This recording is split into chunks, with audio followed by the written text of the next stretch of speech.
నిజమైన స్నేహానికి ఇంతకంటే నిర్వచనం ఏదీ ఉండదు.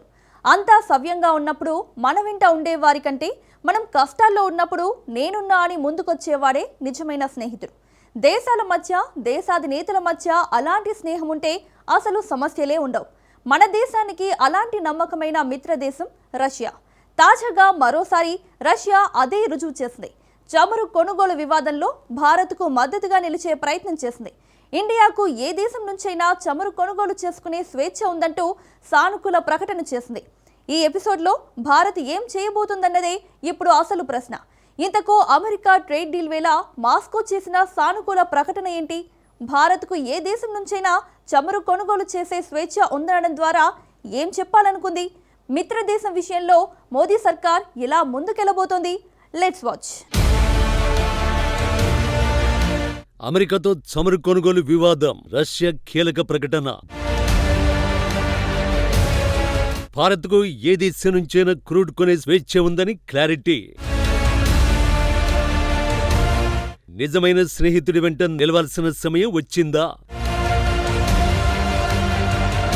మాతో ట్రేడ్ డీల్ కోసం రష్యా చమురు కొనుగోలును పూర్తిగా ఆపేస్తానని మోడీ సర్కార్ హామీ ఇచ్చింది. ట్రంప్ ఈ ప్రకటన చేసిన తర్వాత ప్రపంచవ్యాప్తంగా చాలా చర్చ మొదలైంది. అమెరికాతో వాణిజ్య ఒప్పందం కోసం మిత్రదేశాన్ని గాలి కొదిలేస్తారనే ప్రశ్నలు మొదలయ్యాయి. లోక్సభలో విపక్షాల నుంచి తీవ్ర విమర్శలు వ్యక్తమవుతున్నాయి. మోడీ దేశాన్ని అమెరికాకు అమ్మేశారనే స్థాయిలో ప్రతిపక్షాలు విరుచుకుపడ్డాయి. ఈ విషయంలో మోడీ ప్రభుత్వం మాత్రం ఎక్కడా స్పందించలేదు. అమెరికాతో ఒప్పందం కోసం రష్యా చమురు దిగుమతులు ఆపేస్తున్నారు, కనీసం తగ్గిస్తున్నారు కూడా చెప్పలేదు. అటు ట్రంప్ కార్యవర్గం మాత్రం రష్యా చమురును ఇక భారత్ కొనేది లేదంటూ వరుసగా ప్రకటనలు చేస్తూనే ఉంది. దీనిపై రష్యా తొలిసారిగా తమకు భారత్ నుంచి ఎలాంటి సమాచారమూ లేదని ప్రకటించింది. తాజాగా అదే రష్యా భారత్కు ప్రపంచంలో ఏ దేశం నుంచైనా ముడి చమురు దిగుమతి చేసుకునే స్వేచ్ఛ ఉందంటూ సానుకూల ప్రకటన చేసింది. ఆ ప్రకటనే భారత్తో స్నేహం విషయంలో రష్యా నిస్వార్థంగా ఉందని మరోసారి రుజువు చేసింది. Международных энергетических дел.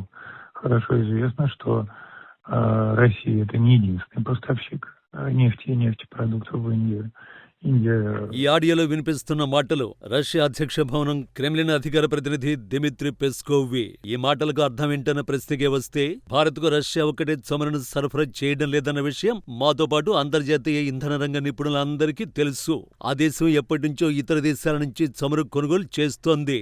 అందువల్ల భారత్ చమురు కొనుగోలు నిలిపేయడం కొత్త విషయంగా తోచడం లేదు అని. కాస్త వివరంగా చెప్పాలంటే, తన శక్తి అవసరాల కోసం భారత్కు ఎవరి దగ్గరైనా చమురు కొనుగోలు చేసుకునే పూర్తి స్వేచ్ఛ ఉందని, ఈ విషయంలో తాము ఎటువంటి ఆందోళన చెందడం లేదని రష్యా స్పష్టం చేసింది. రష్యాకు భారత్ ఒక వ్యూహాత్మక భాగస్వామి అని, ఇంధన రంగంలో తమ మధ్య ఉన్న బంధం రెండు దేశాలకు ప్రయోజనకరమని పెస్కోవ్ పేర్కొన్నారు. నిజానికి చమురు కొనుగోలు విషయంలో ఇలా మన దేశానికి అనుకూలంగా ప్రకటన చేయాల్సిన అవసరం మాస్కోకు లేదు. క్రెమ్లిన్ కు భారత్ను తమ చమురునే కొనుగోలు చేయాలని డిమాండ్ చేసే హక్కు ఉంది. 2021 వరకు భారత్ దిగుమతి చేసుకునే చమురులో రష్యా వాటా కేవలం 0.2% మాత్రమే. కానీ 2022 ఉక్రెయిన్ యుద్ధం తర్వాత డిస్కౌంట్ ధరకు రష్యా చమురు లభించడంతో భారత్ తన కొనుగోళ్లను భారీగా పెంచింది.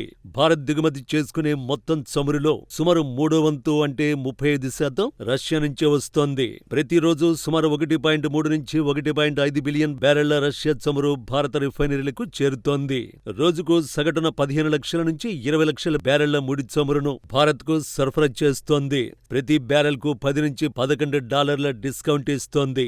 గడిచిన 4 ఏళ్లలో భారత్ రష్యా చమురుపై సుమారు $17 బిలియన్ నుంచి $20 బిలియన్ వరకు ఆదా చేసింది. మన కరెన్సీలో చెప్పాలంటే సుమారుగా 1.5 లక్షల కోట్ల ప్రజాధనం సేవ్ అయింది. ఈ మొత్తం మన దేశం ఒక సంవత్సరానికి ఆరోగ్యం లేదా విద్యపై చేసే సగటు బడ్జెట్ ఖర్చుకు సమానం. రష్యా చమురుతో ఇంత లాభం పొందాం కాబట్టి తమ చమురుని కొనుగోలు చేయమని అడిగే హక్కు క్రెమ్లిన్ కు ఉంది. కానీ అది ఆ పని చేయలేదు.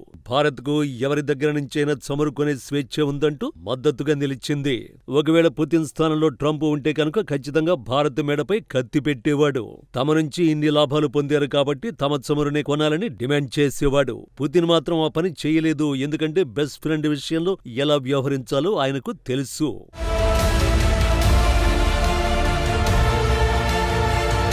భారత్కు ఏ దేశం నుంచైనా చమురు కొనుగోలు చేసే స్వేచ్ఛ ఉందని చెప్పడం ద్వారా రష్యా తన గొప్ప మనసు చాటుకుంది. మరి ఈ విషయంలో మోడీ ప్రభుత్వం ఏం చేయబోతోంది? అసలు ఈ ప్రశ్నే అవసరం లేదు. ఎందుకంటే ఇండియా ఎట్టి పరిస్థితుల్లోనూ రష్యాను గాలి కొదిలేయదు. చమురు దిగుమతులు కాస్త తగ్గించొచ్చేమో, కానీ అమెరికా చెబుతున్నట్టు పూర్తిగా నిలిపేయడం అసాధ్యం. రష్యా ఎక్స్పర్ట్స్ లెక్కలు కూడా ఇదే చెబుతున్నాయి. రష్యా నుంచి చమురు కొనుగోళ్లను భారత రిఫైనరీలు పూర్తిగా ఆపలేవని ఆ దేశ జాతీయ ఇంధన భద్రతా నిధి నిపుణుడు ఐగోర్ యుష్కోవ్ స్పష్టం చేశారు. అమెరికా ఎగుమతి చేసే షేల్ చమురు తక్కువ గ్రేడ్లు కలిగి ఉంటుంది. గ్యాస్ కూడా తక్కువ కండెన్సేట్ తో ఉంటుంది. వాటితో పోలిస్తే రష్యా భారీ సల్ఫర్ అధికంగా ఉండే యూరల్స్ ను సరఫరా చేస్తుంది. కాబట్టి తక్కువ గ్రేడ్లు ఉండే చమురును అమెరికా నుంచి భారత్ అధిక ధరకు కొనుగోలు చేయాల్సి ఉంటుంది. అంటే ప్రత్యామ్నాయం అంత సులభం కాదు. పైగా రష్యా రోజుకు 15 లక్షల నుంచి 20 లక్షల బ్యారెళ్ల చమురును సరఫరా చేస్తోంది. అంత పరిమాణంలో అమెరికా చేయలేదు అని యుష్కోవ్ తెలిపారు. అంతేకాదు 2022లో భారత్, అమెరికా ఇతర దేశాల నుంచి చమురు కొనడం వల్ల బ్యారెల్ ధర $120కు పెరిగిందని వివరించారు.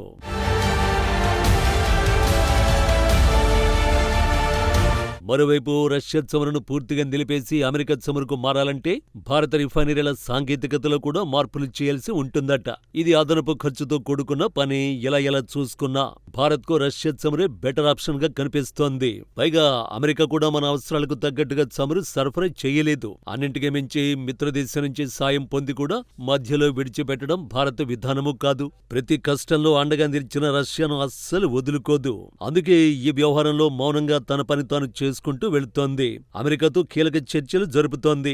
రష్యా నుంచి చమురు కొనుగోళ్లు కొనసాగిస్తూనే అమెరికా నుంచి దిగుమతి చేసుకుంటామనే ప్రతిపాదనలు చేస్తున్నట్టు విదేశాంగ శాఖ నిపుణులు అంచనా వేస్తున్నారు. వెనుజులా నుంచి చమురు కొనుగోళ్లకు భారత్ సిద్ధమవుతోంది. ఈ ప్రయత్నాలు ఫలితాన్నిస్తే ఎవరికీ ఇబ్బంది ఉండదు. ఒకవేళ అందుకు అమెరికా అంగీకరించకపోతే మాత్రం ఖచ్చితంగా రష్యా వైపు నిలవడానికి అవకాశాలు ఉంటాయి. దీనిపై క్లారిటీ రావడానికి మరికొంత సమయం పట్టొచ్చేమో, కానీ రష్యాను మాత్రం ఎట్టి పరిస్థితుల్లోనూ వదులుకునే సాహసం మోడీ సర్కార్ చేయదంటే చేయదంతే.